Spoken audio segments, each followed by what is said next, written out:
pas dia keluar rumah kita cuma kasih lihat mana mobilnya, nggak ada. Jadi terlalu banyak cara untuk mendidik anak sih, nggak perlu kita nge-push dia untuk nggak boleh ini karena dia belum ngerti, dia cuma ngertinya kemauan dia harus dipenuhi, kok nggak nangis.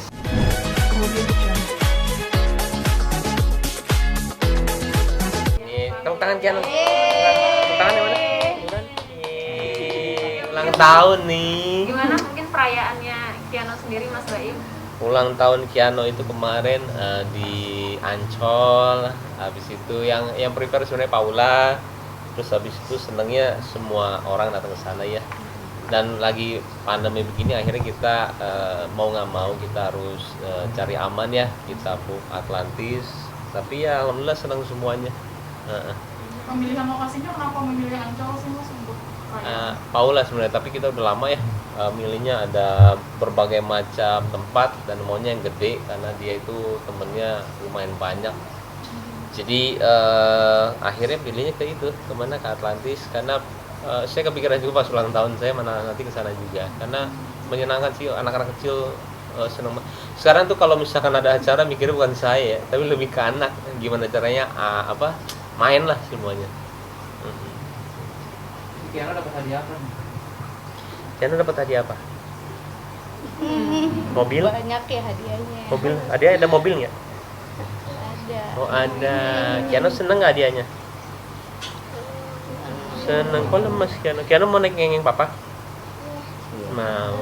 Iya. Mas, sejauh ini perkembangan Kiano di usianya yang sekarang sudah seperti apa sih? Mengingat kan udah punya adik juga nih. Kalau Kiano itu sekarang sudah dia tuh cepet ini ya, cepet nanggap untuk orang bicara. Saya tuh agak-agak dan keluarga teman-teman juga lumayan agak kaget di situ karena banyak yang seusia dia tuh belum bisa ngobrol ya. Oh ini kayak udah ngerti semuanya. Kiano mau apa? Aktif banget. Ini namanya siapa? Mbak She? Mbak Shelly. Kemarin kita ketemu ya. Siapa namanya Mbak She? Ih, pinter loh. Wow. Jadi dia itu udah bisa majuin mobil, mundurin mobil. Jadi di ini ya, itu sih perkembangan dia yang lumayan agak bikin kita kaget. Dan dia itu nggak takut sama orang. Iya. Cemburu sama adiknya mungkin? Enggak, sayang sama adiknya enggak? Sayang. Sayang. Pinter. Sayang. Dia ngerti sih, ngerti apa yang kita ngobrol. Mas Baim, Kiano anak yang nurut gak sih kalau misalnya papanya atau mamanya mau sesuatu dia langsung ikutin gitu? Sebenarnya nurut atau enggak sebenarnya ajaran dari kitanya ya. Jadi saya itu nggak pernah marah sama dia, nggak pernah. Jadi saya mengenai anak tuh belajar dari satu orang ya. Sebenarnya kalau kalian tahu tuh anaknya Roni Patina Sarani yang dia narkoba. Ada satu yang nempel banget di saya ketika dia narkoba dulu. Separahnya dia, ayahnya selalu meluk dia dan bilang kamu akan jadi anak baik. Ada satu momen yang dia timpukin ya, itu parah banget dah.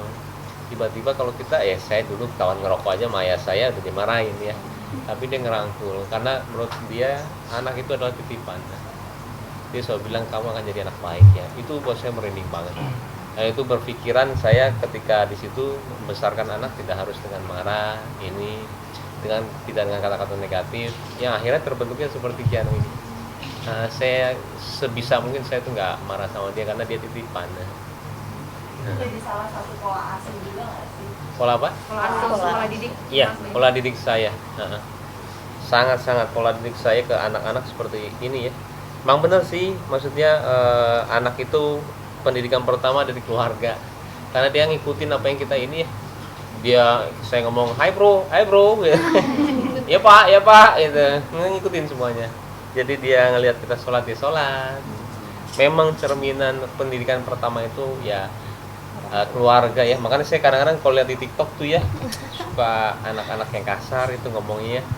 Saya jadi ngebayangin orang tuanya ngelepas dia, habis itu dia ngelihat orang, habis itu diikutin kata-katanya. Karena banyak banget anak-anak di TikTok itu, maaf ya, terlalu bebas banget ngomong, sampai yang kasar-kasar pun dia itu ngomong ya. Sedih sih saya. Dan itu semuanya dari pendidikan orang tuanya sih. Mau apa sayang? Mau naik ini enggak? Mau? Mau apa? Ngantuk. Mau bobo? Ngantuk dari tadi ternyata. Kiano mau ini enggak? ngantuk. Kiano mau ini enggak? Enggak mau. Oke. Mau sebentar lagi? Apa mau itu minum? Mau minum teh? Mau? Nanti ya. Mau? Iya. Bentar lagi nanti kita naik kengeng mau? Asik. Naik kengeng ya? Mau bobo. Ngantuk dong, udah bobo sejam belum? Boleh. Sebentar lagi ya. Jam bobo Sebentar lagi ya. siang ya? Oh, bobo sama papa. So sweet. Iya. Tapi Mas Baim Boleh. ngeliat Kiano yang kayak gini di usianya dia sekarang, Mas Baim sendiri sebagai ayah gitu, ada nggak sih dari golden momennya Kiano yang Ada. Saya tuh golden moment dia ketika dia malam-malam minta susu sih, jam 2, jam 3. Untung ada orang bilang boleh, boleh Bawa saya. papa ya, abis Boleh. ini bawa Nanti habis papa ini ya. bawa papa. Boleh. Ya, papa ini sebentar boleh? Hah? Bentar aja. Boleh? Nanti papa naik kengeng ya. Boleh? Asik. Hah? Oh, Punya iya, kakak. Iya. Jadi golden momennya saya itu pas apa? Pas dia bangun jam 2, jam 3, karena orang juga bilang, "Im, pas anak segede gini nikmatin nih, karena nanti setelah gede dia nggak begini minta-minta papa susu." Jadi kayak kadang-kadang orang ngerasa beban, saya balikin ke arah yang positif. Malah itu yang saya tunggu-tunggu kalau jam 2, jam 3. "Pa, susu." Itu selalu dia kalau minta susu kalau malam sama saya, karena yang kecil mintanya sama mamanya. Terus ketika sibuk kerja, Kiano kan termasuk yang deket banget nih sama Mas Baim. Ada nggak sih momen kayak lagi banyak kerjaan tapi Kiano lagi pengen manja gitu, jadi susah milih atau gimana? Iya, itu dia, kadang sekolah mau diantarin terus sama saya, ternyata dia punya cara sendiri ya gurunya. Dia bilang orang tua tidak boleh mengantar anaknya katanya, karena takutnya kebiasaan dia nggak mau dilepas. Nah, kalau biar mandiri. Nah, kalau yang sekarang ini dia dia udah apa ya namanya, dia ngikutin saya misalkan mau kerja gitu ya, dia kadang-kadang nangis tapi kita kasih pengertian sama dia, yang akhirnya dia kalau misalkan papa misalkan nggak di rumah, papa kerja, dikasih pengertian gitu. Yang awal nangis dulu sama, tapi gini loh, kayak saya awal kan dia itu selalu mau naik ngengeng ya, mobil, mau itu jam 12 malam, jam 2 pagi, jam 4 pagi. Kalau Paula bilangnya dengan walaupun emang nggak ada salah, nggak ada benar ya, nggak boleh gitu. Nah ini udah malam ini, tapi kan orang segede gini kan nggak ngerti ya. Jadi malah saya pakai cara jangan ada mobil parkir di rumah. Jadi pas dia keluar rumah kita cuma kasih lihat mana mobilnya, nggak ada. Jadi terlalu banyak cara untuk mendidik anak sih. Nggak perlu kita nge-push dia untuk nggak boleh ini, karena dia belum ngerti. Dia cuma ngertinya kemauan dia harus dipenuhi, kok nggak nangis. Itu dia. Jadi memang terlalu banyak cara untuk gedein anak. Dan akhirnya sekarang efektif. Semua mobil saya nggak ada yang parkir di rumah. Mau motor, mobil nggak ada, kosong. Jadi dia mau keluar tuh nggak ada. Jadi nggak minta lagi. Di tahun 2021 ini menjadi tahun yang paling bahagia buat Mas Baim dan Kak Paula nggak sih? Lagi kan lahirnya Kenzo kan juga di tahun ini mungkin. Sangat ya, sangat ini sekali. Mau kemana sayang? Boleh. Mau susu. Oh, ini. Shui, iya bener. Ya udah, mau nonton ini, nonton sambil nonton ya, Kiano. Mau nonton Didi? Sini, di sini nonton ya. Suaranya tapi dikecilin ya. Ini Kak. Boleh. Tapi tungguin papa ya. Papa wawancara dulu. Boleh. Bentar ya, maaf ya. Biar agak diem. Ini saya. Tuh. Nah, Didi ya, kecilin ya. Boleh. Oke. Tadi sampai mana? Yang 2021 ini tahun menurut Kak Baim tahun bahagia. Sangat indah ya, sangat indah. Tapi ya banyak yang harus dipelajari dari sifat masing-masing, apalagi saya sama Paula karena sekarang udah punya anak ya, egoisnya dikurangin paling, ya itu aja sih. Tapi sangat indah karena yang paling penting anak sehat sih. Ini nggak apa-apa, gedein dikit.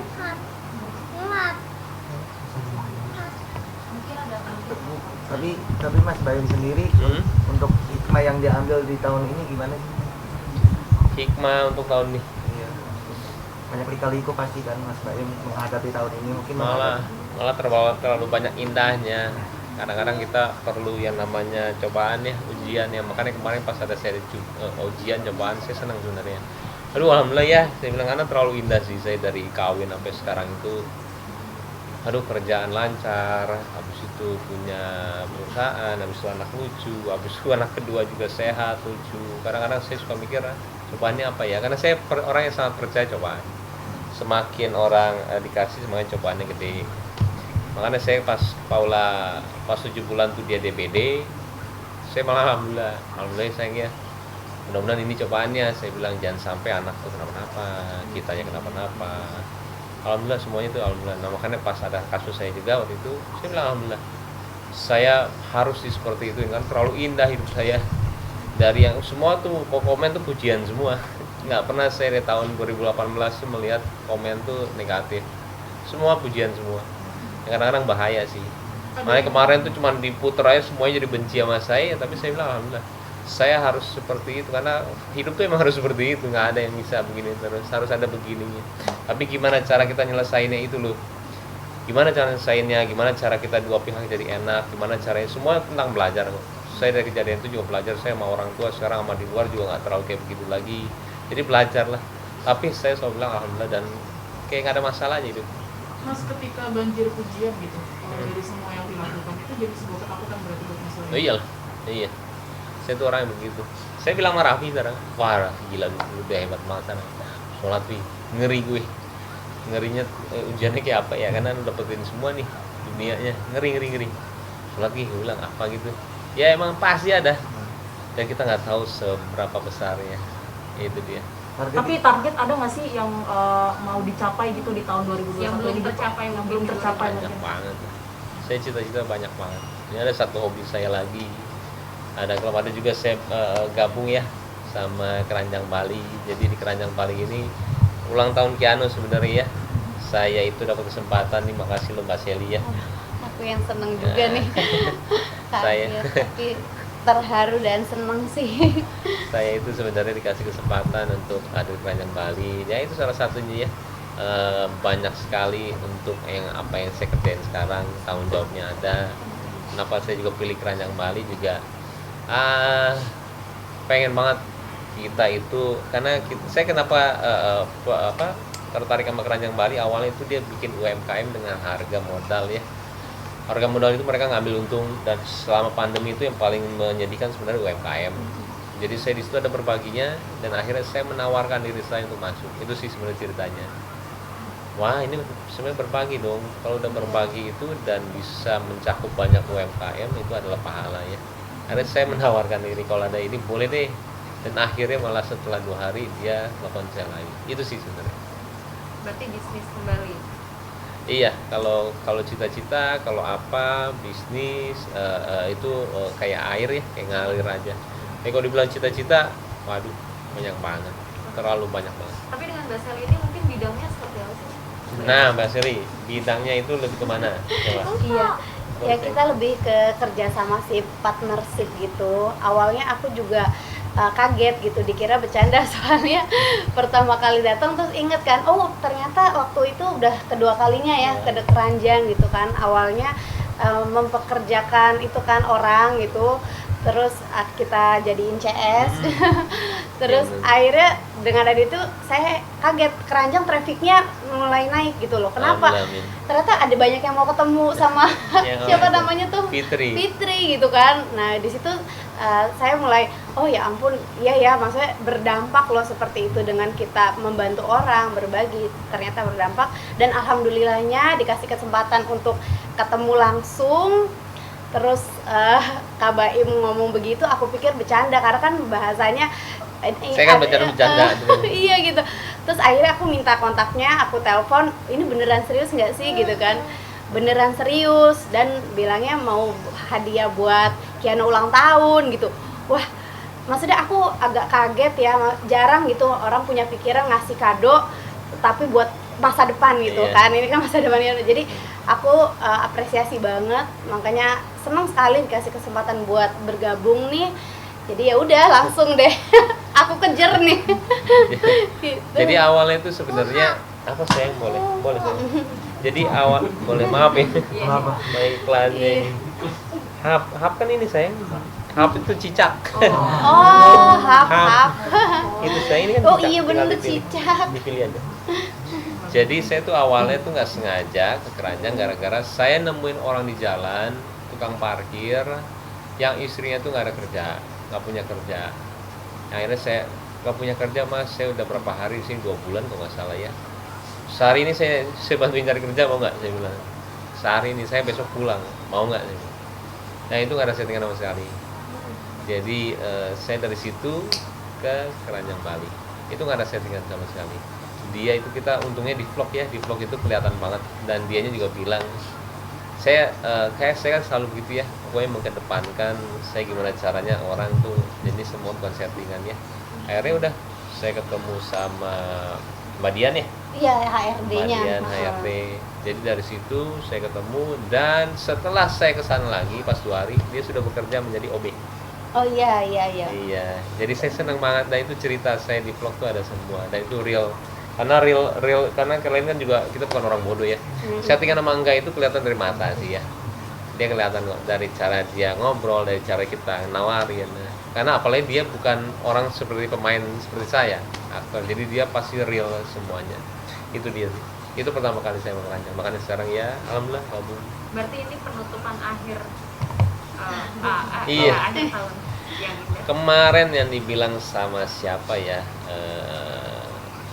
pinter ya lu, ulang tahunnya bukannya sesuatu hal yang hadiahnya bukan ini, tapi untuk masa depannya Keanu. Memang kita harus seperti itu sih sekarang ya, nggak bisa, mungkin ya bukan salah juga untuk menghabiskan di mobil kayak apa ini, cuman saya pengen yang berguna aja, karena nggak tahu ya harus punya visi yang jauh. Kemudian